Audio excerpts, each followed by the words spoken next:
I'm here in Ridgecrest, California today, a city known for its surrounding deserts, mountains, sometimes pretty high winds, and the China Lake Naval Station. In 2019, we were reminded of another one of its accolades, and that is earthquakes. The July 4th holiday in 2019 came in as a real bang for Ridgecrest because a magnitude 6.4 quake struck the area. But the party wasn't over because the next day, on July 5th, a magnitude 7.1 struck the region again. Let's get out of town. Okay, so I'm just a little bit outside of town now.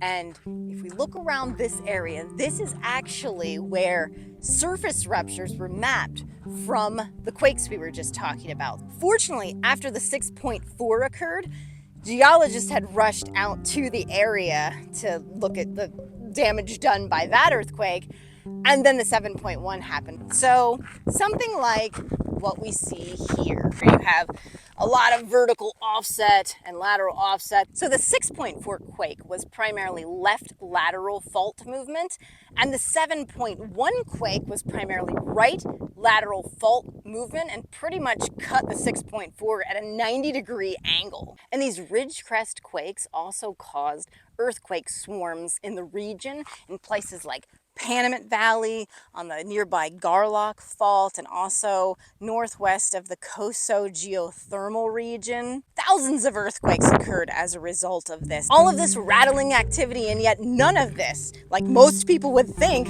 is the result of the San Andreas Fault. It turns out there's another menace causing all of these rumblings in the area. We need to travel northward in order to answer the question of what is causing all this. So we are going to embark on a multi-day journey so we can figure out what's shaking up the West.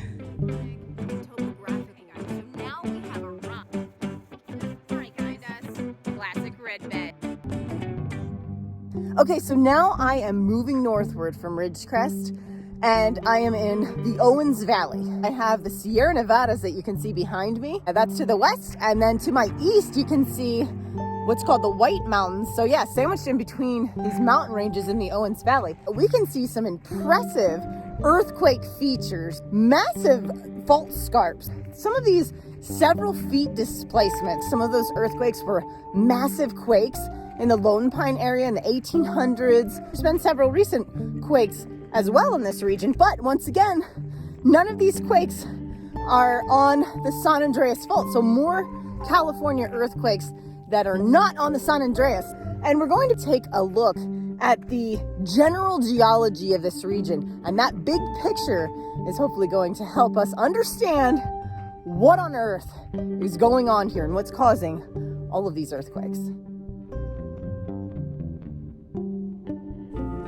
All right, well, in the distance there, you can see some lighter whitish colored rocks. That's granite, Mesozoic granite, from shallow intrusions near 100 million years ago. But in the foreground, that pinkish rock, that's a volcanic rock called Tuff, and that stuff is a lot newer. This is actually a rock that I recently talked all about. Why is Nevada covered with so much tuff? Check out that adventure. Tuff is a volcanic rock. It's made up of fine volcanic fragments, pumice, and ash put together in a rock, sometimes so hot it becomes welded. And there's a lot of it here. I can see this stuff all around me. So this must have been a pretty big eruption or series of eruptions to produce this much material. The source of all this material are actually volcanoes located here in California. It's thinning of the crust that causes decompression melting of that mantle material and allows for conduits for this material to make it to the surface. Let's head a little closer to that tuff while we explore where it came from. The Long Valley Caldera produced a massive eruption some 760,000 years ago, and that's what produced all this pink tuff rock, otherwise known as the Bishop Tuff. And nearby are other obvious volcanic cones and features, part of the Mono Inyo craters. The Mono craters volcanic area is ranked among one of the highest threat volcanic areas in the US. Just check out this diagram of their magma chambers. The most recent eruptive activity here was from only about 600 years ago. That's practically yesterday. So what's causing all of this activity? From here where we're standing on the eastern edge of the Sierra Nevada mountains, all the way eastward to the Wasatch Mountain front is one of the largest, most fascinating geologic provinces in the US, the Basin and Range. As the name implies, this entire region, which also stretches all the way from Idaho and Oregon down through California into Mexico, is pretty easily distinguishable on a map. Trust me, play around on Google Earth or map and quickly discover a literal basin and range sequence. Or simply said, mountains and valleys. Or you could just take a drive across Nevada and it's kind of like a roller coaster. Not good for a weak stomach, but incredible if you love topography and geology. Geologists have a name for this. It's Horst and Graben, where the Horst are the mountains and the Grabens are the valleys. Think of the Horsts like hoist, up, and the Grabens like garden. You'd plant that in the valley, right? So what's going on here? Believe it or not, this is all being caused by the pulling apart of the North American continent. Extensional forces makes the crust weak, and that causes normal faulting. Just immediately west of the Wasatch Fault, GPS monitoring shows movement of about 1 to 2 millimeters westward per year. Then, as we continue to move westward across Nevada, the rates and directions change more dramatically. They rotate clockwise and can rise to 10 millimeters a year. In total, that's a cumulative stretch of about a ½ inch a year, or 1 mile in 160,000 years. These faults are estimated to have become active about 17 million years ago. That translates into the doubling of the basin and range, an increase of about 100 miles. It's getting a little hot. Let's head to the shade. At that approximate 17 million year mark, an important shift occurred in Western North American geology. There's a good view. The region changed from that compression-dominated landscape due to that pushing of the subducting plate to an extension-dominated one. This was due to that Pacific plate, which we know today moves in more of a north-northwesterly direction, along the famous San Andreas Fault that exerts a slight tug on the continent, pulling it apart. That's what led to the long up and down drive across Nevada, or the Basin and Range. And by the way, it's that northward movement of the Pacific plate that is the reason why you might hear people sometimes talk about LA being parked beside San Francisco. Those mountains you see behind me are actually not the Sierra Nevadas. We're looking more eastward at the White Mountains. And those White Mountains are actually the last Horst in the Basin and Range westward. As we drop down over those mountains to the western side, we find ourselves in the Owens Valley, Panamint, Death Valley, the last of the Grabens before reaching the Sierra Nevadas. So if we followed the Owens Valley north, we'd end up where we are here today, in the Mono Basin region. The Mono Basin began forming about 2.5 million years ago, and in the Mono Basin is the remnants of an old Pleistocene lake called Lake Russell. Today, we know it as Mono Lake. Let's take a walk up the hills here, and I think we can actually get a pretty cool view of Mono Lake.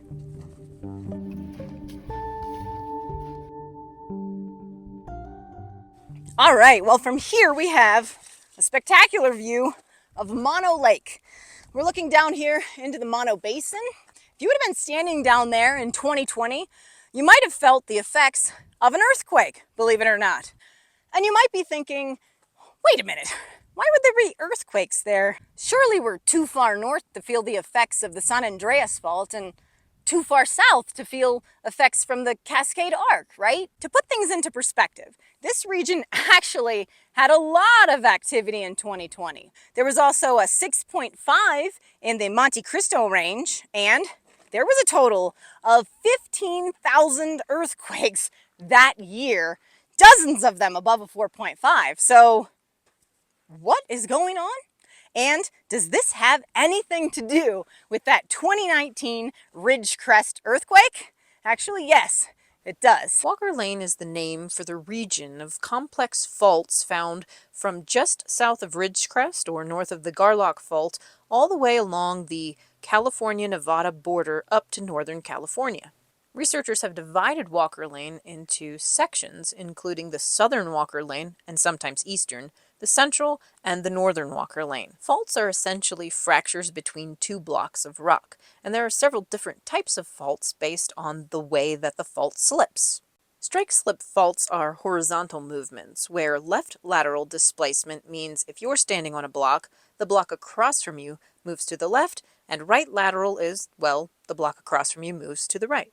Dip-slip faults are vertical movements classified by the movement of the hanging wall relative to the footwall, where when the hanging wall moves down, it's a normal fault, and when it moves up, it's a reverse or thrust fault. And oblique slip faults are combinations of both lateral and vertical movement, and the Walker Lane contains a lot of these oblique slip type faults. And around where we're standing now between the southern and central Walker Lane, something strange happens, and it's called the Mina Deflection.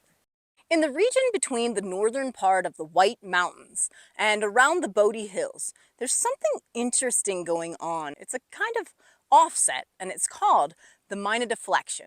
The Mina Deflection is an east-northeast trending step-over consisting of a combination of dextral, sinistral, and normal faults. And it could be accommodating up to a quarter of the motion between the Pacific and North American plates. The Mina Deflection has been described as a rotating block. Here, I'll demonstrate with a piece of donkey poo that I found on the ground. So, if you think about the two sides, the movement, if one is still and the other is moving, and you have movement on this side, you would have rotation. Now in this case, there's probably not no movement on one side. It's probably uneven movement, and that still gives you the same effect of a rotating block. Let me throw this down.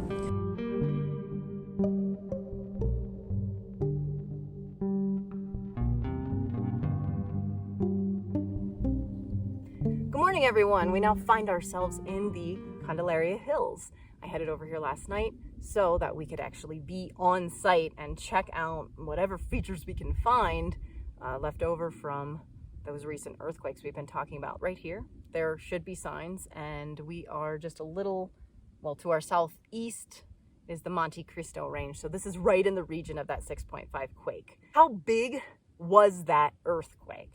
It was the largest earthquake that has occurred in the state of Nevada in about 66 years. Let's think about other quakes that have occurred in the state of Nevada, and especially in this area. So the largest earthquake in Nevada's history was a 7.3 magnitude. It occurred in 1915 in the Pleasant Valley region. That quake ruptured the ground for about 30-some miles along the base of the mountains there. Then there was the 1932 7.1 magnitude that occurred in the Cedar Mountain range. That's actually just about a mountain range over from us. The western side moved about 8 feet northwest relative to the eastern side. I seem to be centered in a bit of a hot spot for ground shaking here. What else? Well, in 1933 and 34, there were the two earthquakes that were around a 6. Those occurred in the Wabusca and Excelsior mountain range. The first one actually caused about a 2-inch crack in the Yerington courthouse at the time. And the second one caused quite a bit of damage in the town of Mina, Nevada, and it caused a cabin to collapse in the small mining town of, actually, where we are today in the Candelaria region. And in 1946, there was a magnitude around 6 in the Verdi region, not far from Reno. And in 1954, there was the sequence of earthquakes that occurred near Fallon, Nevada, and that included 5 earthquakes that were around a 6.1 to 7-point range, so rather large earthquakes that occurred within a 6-month period. And those quakes rocked Fallon and actually were felt in other nearby regions as well. It caused things like buildings to have damage and pipes and irrigation systems to have damage. Chimneys fell. And these earthquakes also left interesting ruptures that we can see on the surface. So why do some quakes leave these rupture markings that we can see while others don't?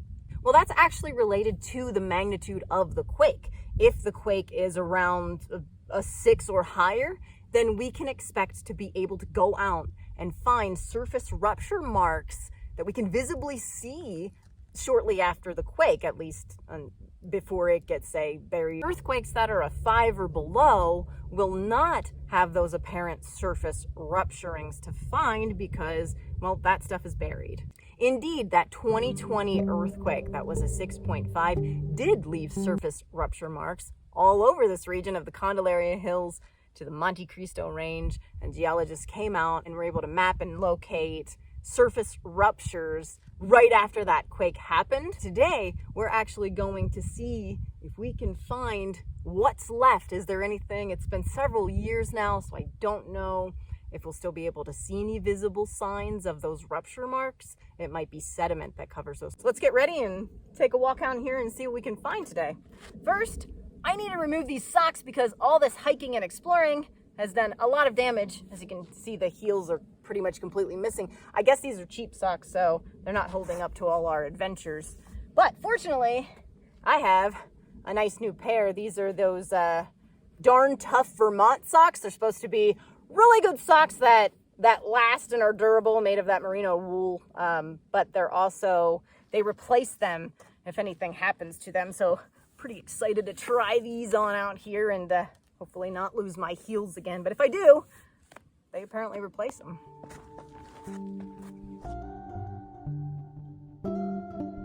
Snake gaiters, of course.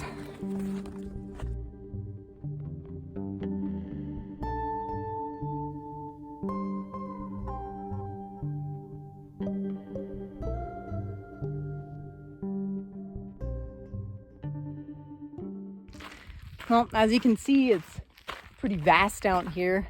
Might seem kind of difficult to even tell what is a feature of an earthquake when you're in this kind of landscape. So in a way, we're just going to be kind of like walking around. But I did check research and maps and look at some things. So I do have some ideas of where we can go. If we're lucky, we can see signs of that. The types of things you can look for after a quake, actual offsets. There's vertical offset and lateral offset. An earthquake can cause both, and it can be very minor or very large, depending on that quake's magnitude. Is dissected also by the movement of water. This creates these incisions into, say, the alluvial fans and the surfaces here. These types of features can become offset by a quake. That line there, if part of it was one way relative to the other, that might have been a sign of an earthquake. Well, I should be getting close now based on the coordinates.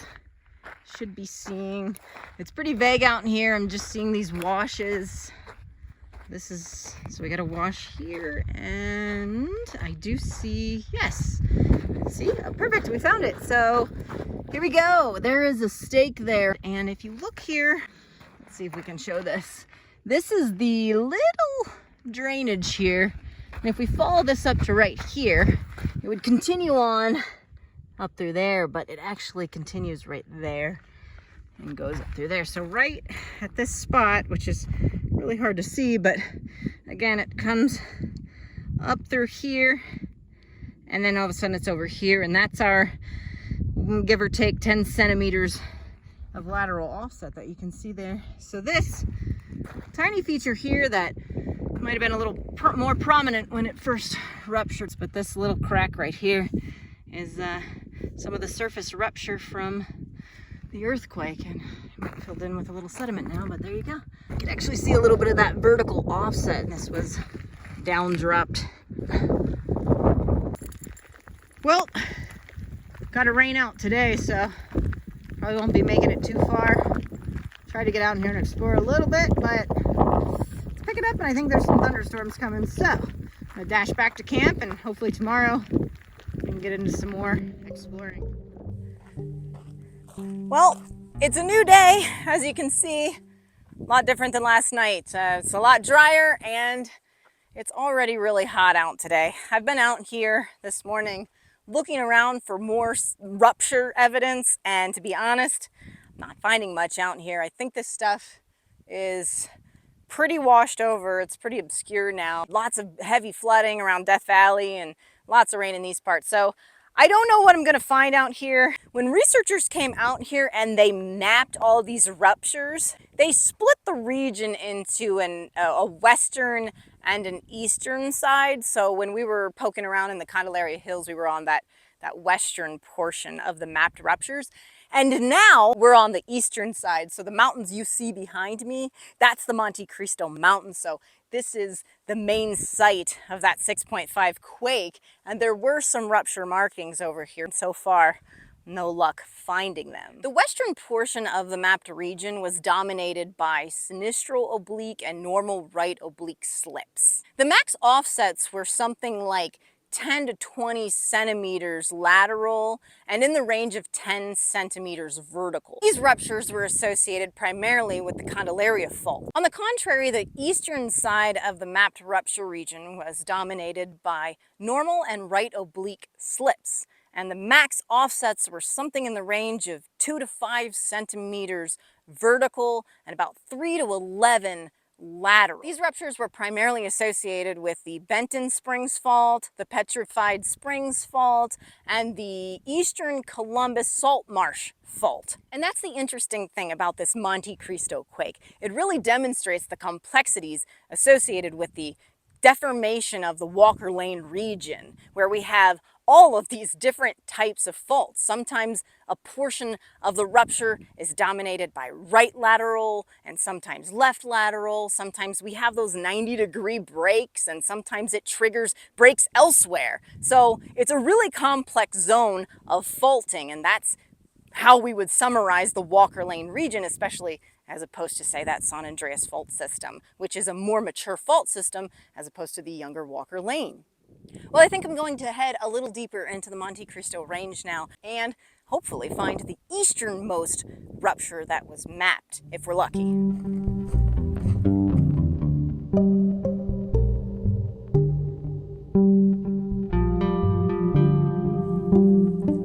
Well, that was an interesting day of exploring. Saw a lot of really colorful volcanic hills, and there was signs of gold prospecting, gold mining in what appeared to be mostly quartz veins. I saw hydrothermal alteration signs, found some pyrite cubes. The pyrite was small, but still nice pyrite.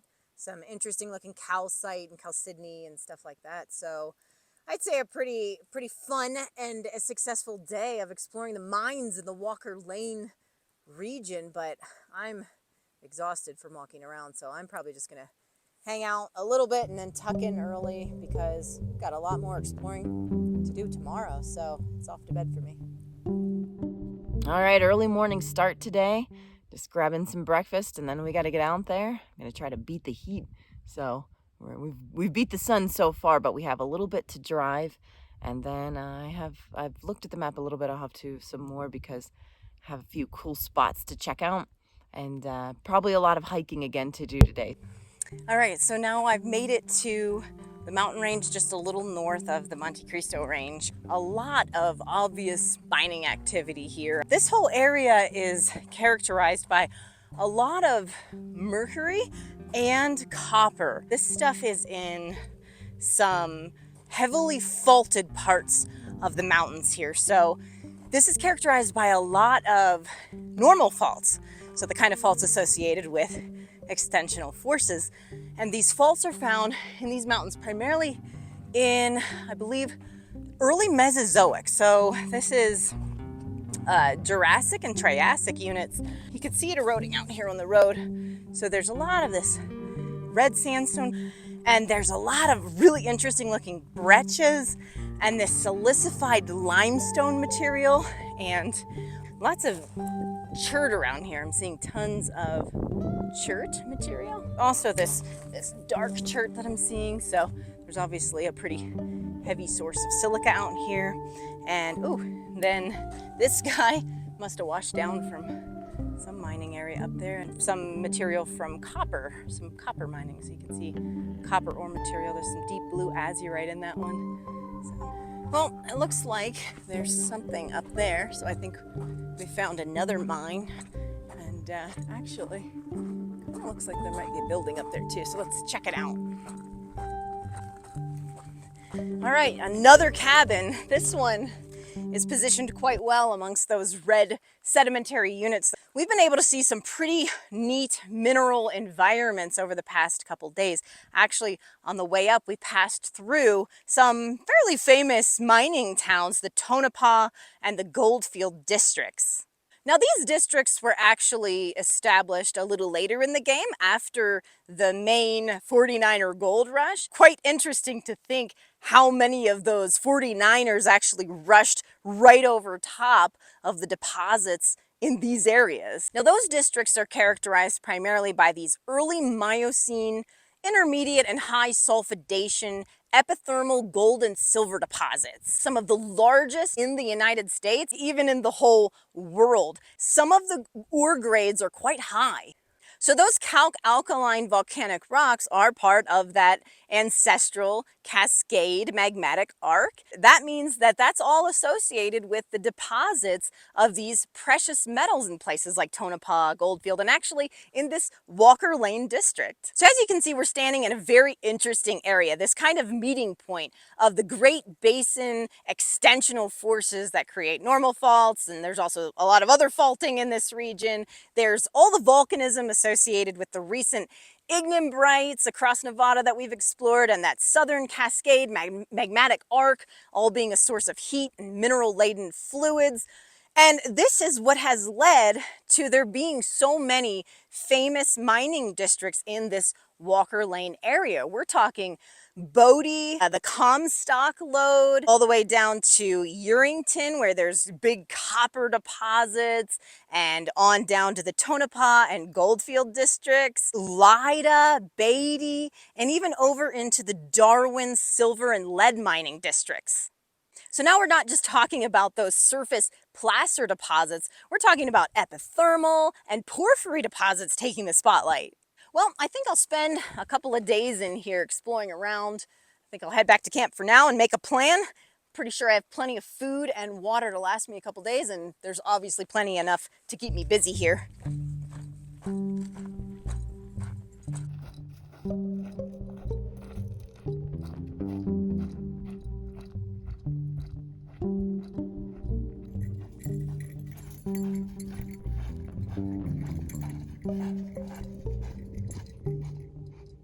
Well, change of plans. We actually have to head out now because one of the tires got sliced pretty bad on the sidewall by a sharp rock, and we're not really anywhere near a city right now, so a little change in course, but hopefully we can get back out there pretty quickly because there's some other really interesting things that I haven't mentioned yet about Walker Lane that I want to tell you about. All right, so I'm at the tire shop now. I got to get that tire repaired, actually getting it replaced because it blew out the entire sidewall. But this part of this little snag in the adventure has brought us to Carson City. So now we're moving on up into the northern portion of the Walker Lane. As we move from the central into the northern region, this includes portions of Reno, Carson City, up through the Pyramid Lake region and the Modoc Plateau. And this, around Reno, the Walker Lane is younger. It's about 5 million years old, and as we move northward, then it's about 1 to 2 million years old in the northern portions of California. All right, the tire is repaired so we can get back out there. I'm also looking into getting a Zeus Air Pro. That thing is going to allow me to pump air into the tire if I need it, especially if I have multiple tires that pop. That will be a good safety thing. It also has a built-in way to charge in case my battery has an issue as well. So I'll keep you guys posted on that new item around here. So far, we've talked about some fascinating things about this Walker Lane. All of the famous mining districts that fall along Walker Lane, cool enough, but also just what Walker Lane is, this series of really sporadic and wild earthquake faults all over the place that we got to explore some of those. And the other interesting thing about Walker Lane is how it relates to all of the other geologic occurrences and the geologic history of the west coast of North America. That southern Cascade arc, the volcanism, the faulting, and the related extensional forces we talked about in the Basin and Range, and the San Andreas Fault. How those all connect together is just an incredible story. But that refers more to the geologic past.